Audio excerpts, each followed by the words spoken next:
Hello students, welcome back to English online classes. Today we are going to read lesson 3 of unit 3rd. It's a poem Daffodils written by William Wordsworth. The original title of the poem was I Wandered Lonely as a Cloud. The first line of the poem, यही पहले इस poem का क्या था, title था, but later it was changed because it was little misleaded, that's why. And the poem is completely about the nature. William Wordsworth was a nature lover. उनको nature से बहुत प्यार था. तो डैफोडिल्स पोएम के अंदर उन्होंने कम्प्लीटली नेचर को ही एक्सप्रेस किया है, नेचर के बारे में ही उन्होंने बात की है. So let's start reading the poem. Let's read the first stanza. I wandered lonely as a cloud that floats on high over vales and hills when all at once I saw a crowd, a host of golden daffodils beside the lake, beneath the trees, fluttering and dancing in the breeze. So in the first line you can see the poet is directly comparing himself to a cloud. Poet खुद को एक cloud से compare करता है कि वो बिना किसी aim के इधर उधर घूम रहा है, बिल्कुल उन क्लाउड्स की तरह, जैसे बादल मंडराते हैं, बादल घूमते रहते हैं इधर उधर. So this is an example of simile. तो ये एक सिमिलैरिटी का एग्जाम्पल है कि दो चीज़ों को कंपेयर किया गया. उसने खुद को किससे कंपेयर किया है? क्लाउड्स के साथ में. Next, that float on high over valleys and hills. तो क्या है वो बादल? क्या है? ऊपर ही ऊपर उन वैलीज और हिल्स के ऊपर से क्या है? चल रहे हैं, जा रहे हैं, फ्लोटिंग कर रहे हैं. When all at once I saw crowd. तो अचानक से जब मैं उस भीड़ को देखता हूँ जो नीचे चल रही है, होस्ट ऑफ गोल्डन डैफोडिल्स, की वहाँ पे एक डैफोडिल्स का एक होस्ट है उनमें. बिसाइड द लेक, लेक के एकदम साइड में. बेंथ द ट्रीज, पेड़ों के नीचे, ये है. ठीक है, तो इसे उन्होंने क्या है, ये डैफोडिल्स को क्या बोला उन्होंने? Host. Fluttering and dancing in the breeze, कि वो क्या है, हिल रहे हैं और ब्रीज मतलब एयर, हवा में डांस कर रहे हैं. Continues as the stars that shine and twinkle in the milky way.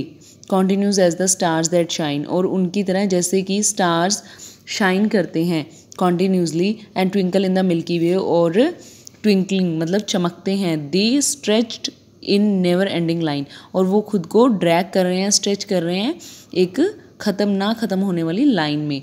Along the margin of the bay, bay मतलब खाड़ी. तो along the margin of the bay मतलब कि बे की जो एजेस हैं उनके साथ साथ. 10,000 saw I at a glance. Means to say कि जो फ्लावर्स हैं उनको स्टार्स के साथ कंपेयर किया गया है कि like they stretched in a continuous line just like a star in a Galaxy like the milky way.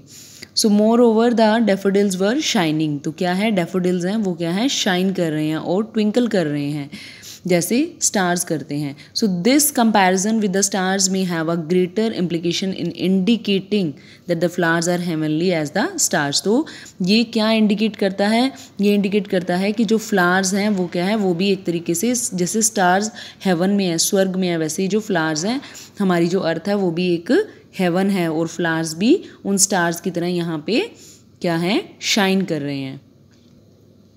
The waves beside them dance. उनके साइड में जो वेव्स हैं, जो लहरें हैं, वो डांस कर रही हैं.